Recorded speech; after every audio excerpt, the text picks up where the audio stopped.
and then stops pretending to be on the left, but then as part of a right-wing grift still pretends to be someone on the left, right? But meanwhile, what he's really doing is reacting to his audience. And so when people look for that misogyny and that and anti-Black Lives Matter and all those things, then he gives them what he wants. He gets rich, and it creates a vicious cycle, which is great for him and maybe great for racism and sexism, but terrible for everyone else. This is so weird because I know, I'm so triggered. As someone who has criticized him a lot, I've never thought of him as being racist or sexist. Like, I know. I don't know where this is coming from. This is so bizarre. It's like they only, like the leftist types, they only have one insult. Yes. You know, it's gotta be you're racist and sexist. Like that's it. Or transphobic, you know. That you have to hit one of those categories. There can be no other insult that has to fall along those lines.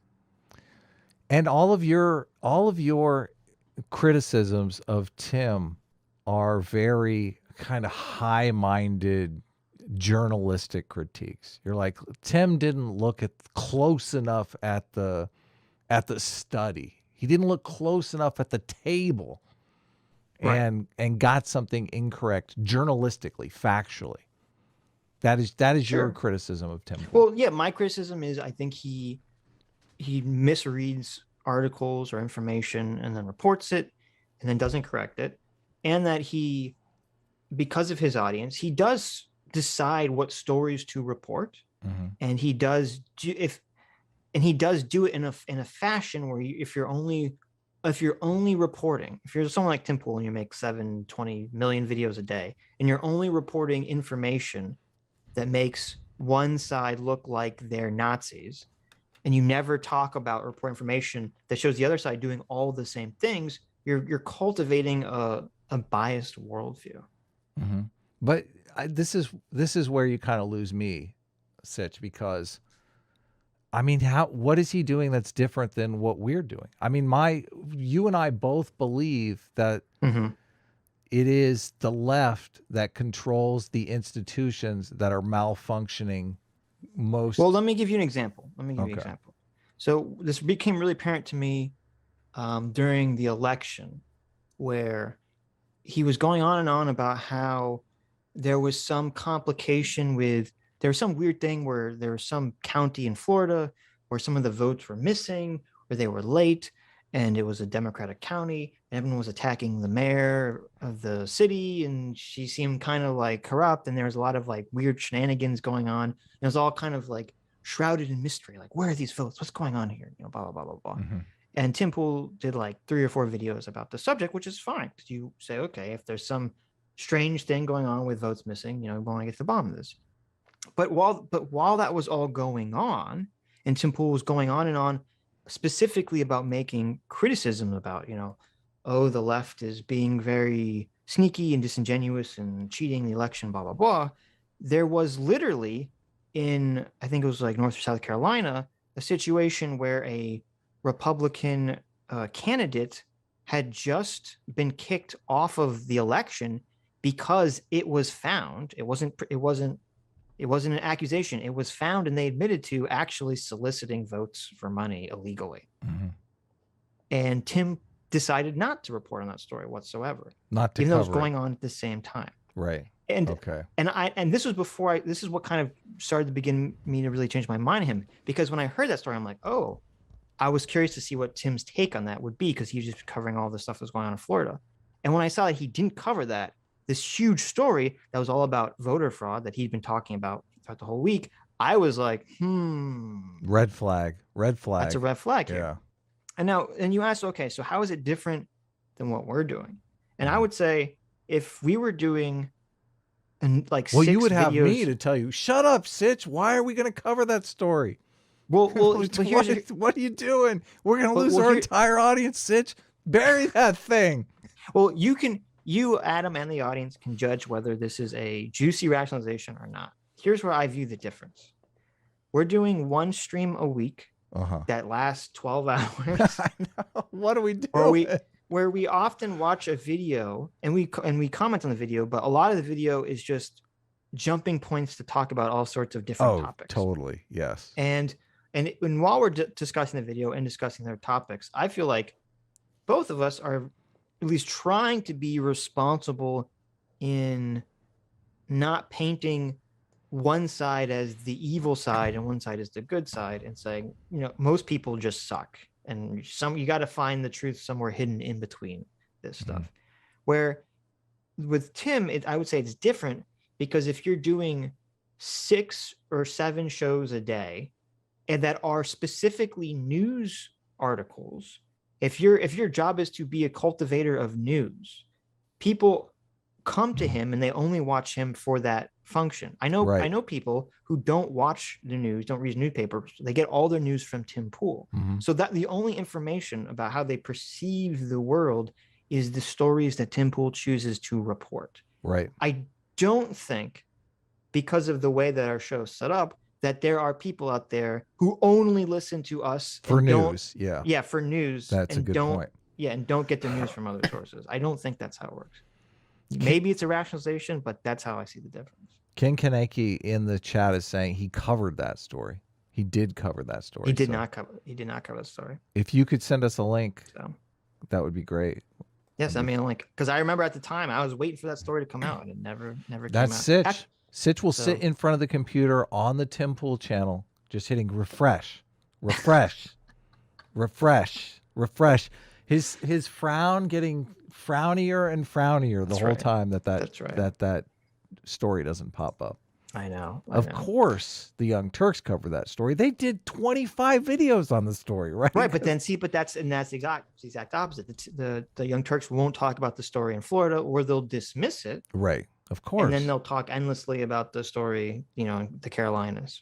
Yeah, nonstop. Yeah, no, definitely. Well, yeah. I think you're absolutely right. I think one thing that Rebecca Lewis, who is an extremism researcher. Oh, Rebecca Lewis. Oh, no. The extremist researcher. Oh, Becca Lewis. Becca, yeah, if you guys don't remember, Becca Lewis is that horrible person who did that horrible study that basically said that the YouTube is a right-wing, alt-right radicalization chamber, and her evidence for this was that she did the 6 degrees of separation chart. That was like, Tim Pool once interviewed this person, and then that person was interviewed by Alex Jones, and Alex Jones interviewed this person, and then that person talked to Richard Spencer. Yeah. Therefore, vis-a-vis, ergo procto, ad hominem, latu et etc. Yeah. That means Tim Pool is leading people to Richard Spencer. That means Tim Pool and Richard Spencer are best friends and have sleepovers. Yes. It's ridiculous. It was crazy. And some of the connections she drew were literally people in debates against the people. Yes. That she wanted to draw connections with. It was insane. It was totally insane. In a debate where they are literally taking opposite sides of the argument. Yeah. And she didn't do the same thing for the people on the left. She only did this for people in the quote right or the center. Right. Yeah. Incredibly biased, totally dog shit, totally untrustworthy, totally unreliable. But you have this guy here lapping it up. Oh my God, she's working on her PhD. Did you hear me? PhD candidate. At Stanford, and I think there was, told me is that, that there's I think there was a tweet somewhere where she came out as like socialist or something. Really? That was crazy. I'm like, oh. I'm pretty sure we're both blocked by. I know I'm blocked by. Becca Lewis. I retweeted her a couple of times and she blocked me. She put it was funny because we were so close to being into her report. Yeah, I know. Because one of the things that she had done was you cut out Sitch. She basically found everyone Sargon ever talked to and included them in the alt-right pipeline. Can you hear me? Yeah, I can now. Okay. I don't know why my internet's been kind of spotty, but oh wait, I think I do know why. Hold on a second. No, I won't hold on. I'll be forced to make a joke. Okay. No, she basically connected everyone that ever talked to Sargon as being an alt-right pipeliner. Right. And like right before she finished her report, or right after she finished her report, was when we had Sargon on for the first time. So we just missed that because she did include a picture of my Gamergate video as yes. as like one of the founding videos leading people down the Gamergate alt-right pipeline. Right. Oh, I just rewatched that video. Second thing I want to say, because it's being spammed by a couple people in the chat, is Jay for $20 says Sitch, and he linked the video where Tim Pool talked about the Carolina case. Oh my, and it's called Sitch. Well, wait, hold before you get crazy. Okay. The title of the video is more voter fraud exposed. A mailman pleads guilty, and there's a time code 1735. Someone get this guy some free will on me, Sitch, Tim Pool derangement syndrome. So objection. While you and Connor were gabbing for like 20 minutes, I listened to this section of the video. I thought you were sneaking. I thought you were doing something over there. And so here's the thing. Did you get caught with your pants down, Sitch? No. Actually, this almost further validates. Oh no, no. So this is a video. So the majority, like 99% of the video, is about the Democrats trying to steal votes or how voting fraud is being made easy. Blah blah blah blah blah. And then for I want to say almost literally 10 seconds, Tim Pool mentions that one story before going back to Democrat mail voting fraud. No. So using this as an example of me being wrong is very strange. So yes, he technically does mention it for 10 seconds, but okay, that's fine. He mentioned it. He didn't do a full video on it like he did on all the other topics, and he hid it in a video that's all about left-wing voter fraud.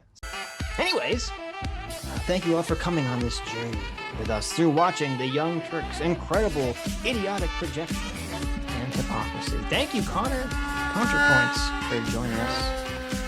This sounds awful. What's happening? That's depressing. Sounds like we're dying.